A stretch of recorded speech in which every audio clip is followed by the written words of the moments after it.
Hello दोस्तों, नमस्कार। तो हम लोग देख रहे हैं बिटकॉइन के चार्ट को एनालिसिस कर रहे हैं। तो बिटकॉइन के चार्ट को एनालिसिस करने से पहले हमें डेली चार्ट में थोड़ा देखना पड़ेगा इसको। तो डेली चार्ट में अगर हम इसको देखते हैं तो डेली चार्ट में बिटकॉइन जो है आपका देखो कैसा चल रहा है ये। तो पहले एक ये हमारा नीचे से हाई लगा था, ठीक है। तो सॉरी, एक मिनट रुक जाओ। हाँ, ये हमारा यहाँ से इधर से जो प्राइस आ रही थी तो हाई लगा, फिर जो नेक्स्ट हाई था, ऐसा क्यों हो रहा है भाई ये।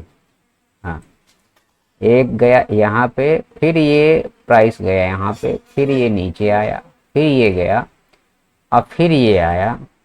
ये ये क्या शो कर रहा है? ये शो कर रहा है कि आपका एक हाई ये लगा।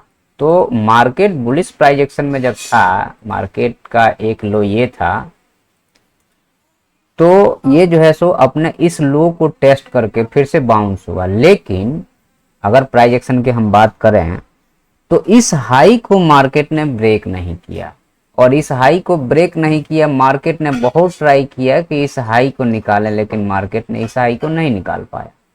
तो जब मार्केट ने इस हाई को नहीं निकाल पाया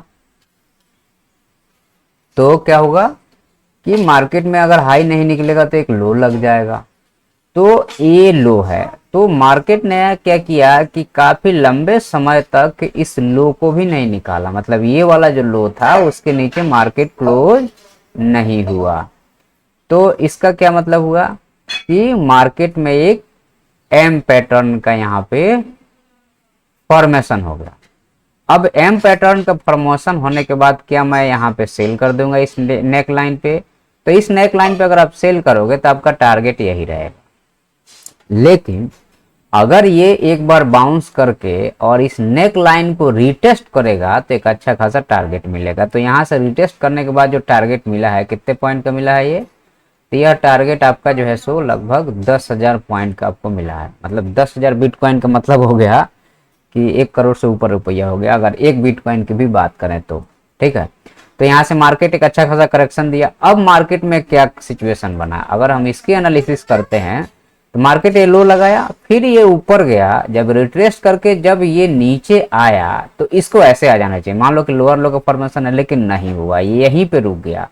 फिर मार्केट एक हाई लगाता है, फिर ये लो लगाता है, और फिर ये यहाँ पे कंसोलिडेशन कर रहा है। तो हमें ये क्लियर हो गया कि मार्केट में प्राइस एक्शन अब जो बन रहा है, अब यहाँ पे इस लो के नीचे नहीं आया। इसका मतलब ये हुआ कि मार्केट यहाँ से बुलिश प्राइस एक्शन में जा रहा है। अब हम लोग आ जाते हैं 15 मिनट पे। तो 15 मिनट पे अगर हम आते हैं यहाँ पे तो हमें क्या देखने को मिलता है कि अब इसको हम थोड़ा सा बड़े time frame, daily time frame को मिटा करके हम लोग आ जाते हैं थोड़ा सा 15 मिनट पे। तो मार्केट में एक ये लो है, फिर ये हाई है, फिर एक ये लो है, फिर हाई है, फिर एक ये लो है, फिर ये हाई है, फिर एक ये लो है, फिर हाई है, और मार्केट अब जो है यहाँ पे कंसोलिडेशन में चला गया। ठीक है। अभी जो है सिचुएशन अगर देखते हैं तो हमारे पास एक लो ये है, उसके ऊपर एक लो ये है, उसके ऊपर एक लो ये है। और यहाँ से देखना आप, जब भी प्राइस प्रीवियस हाई के पास में आ जाए, जब भी प्राइस प्रीवियस हाई के पास में आ जाए तो हमारा बाइंग लेवल होता है, वहां एसएल एकदम छोटा बनेगा। जैसे आपको ये हाई था तो प्राइस यहाँ पे आया तो आपका एसएल कितना का बनेगा, यहाँ पे मुश्किल से अगर हम देखें तो इस रेड कैंडल के बाद में आपका, वैसे बिटकॉइन में $100 से कम का तो एसएल बनता ही नहीं है। तो यहाँ पे आपको जो है सो $100 का एसएल, 10,000 का एसएल बनेगा। लेकिन उसके अगेंस्ट में रिवार्ड अगर आप देखेंगे तो रिवार्ड आपको मिल जाएगा कम से कम आपका कितना मिल जाएगा, 10,000। तो आपका हो गया कम से कम 1.5-2 लाख रुपए आपको यहाँ पे बन जाएगा एक बिटकॉइन में। और वैसे ही ये आपका लो यहाँ पे लगा है, और इसके बाद में ये जो हाई है यहाँ तक प्राइस आ गया तो ये बाइंग लेवल होता है। तो यहाँ पे भी अगर आप देखेंगे तो आपको यहाँ से आपको अच्छा खासा 1070, मतलब कि आपको अच्छा खासा यहाँ पे भी प्रॉफिट हो गया।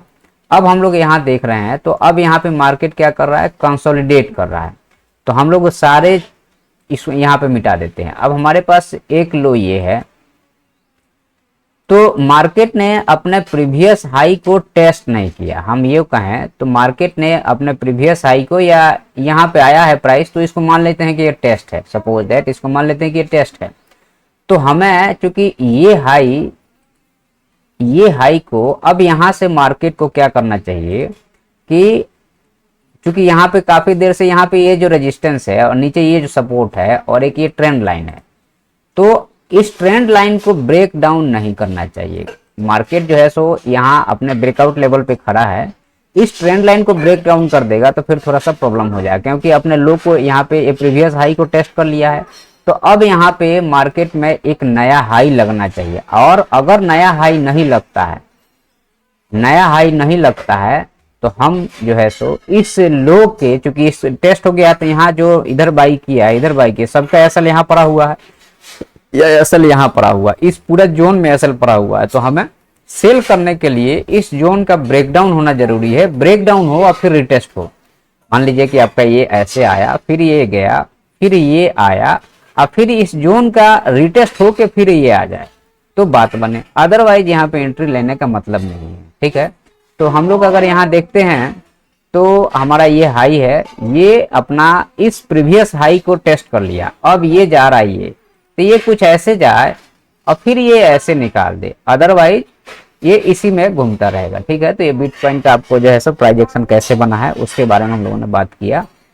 धन्यवाद। अगर वीडियो अच्छा लगता है तो लाइक शेयर सब्सक्राइब जरूर करना।